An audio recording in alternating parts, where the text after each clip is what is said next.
Good readers often stress certain words when they read. Now, when you come to a word in a certain type, stress it or say it with special force. Like if it's in all capitals, that means that someone is putting special emphasis on it and they're saying it loudly.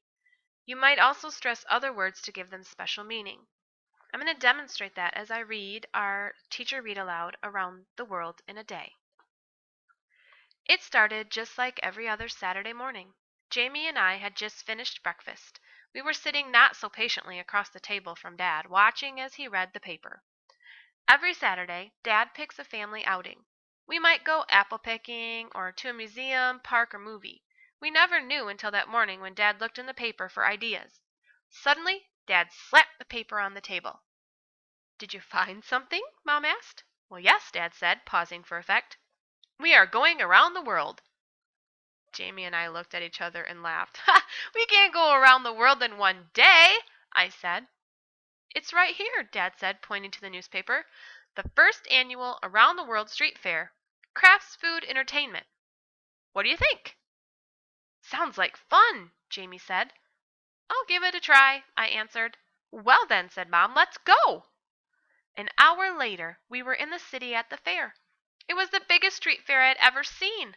The main avenue and the intersections were closed to traffic, and the street fair was many blocks long.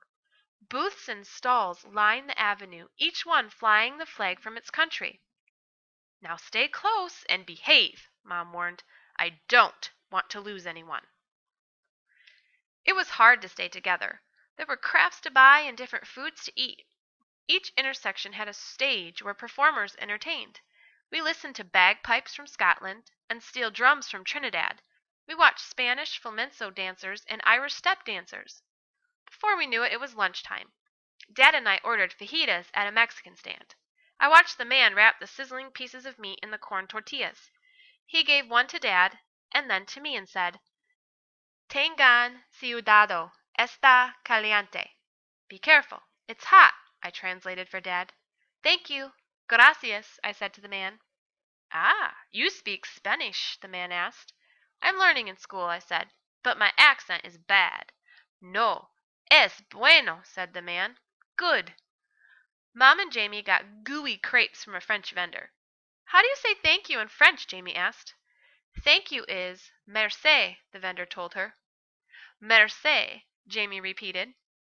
After we ate, we all got Italian ices for dessert.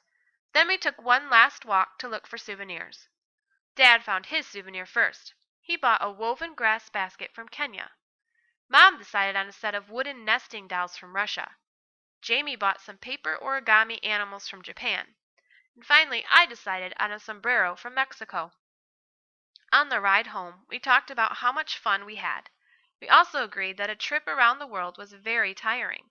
I yawned and said that I needed a siesta. Then I pulled my sombrero over my face to nap. Maybe I would dream about what we'd do next Saturday.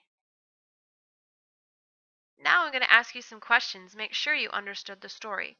You can pause the video and discuss each question with your learning adult at home. What Saturday tradition does this family enjoy? Who is telling the story?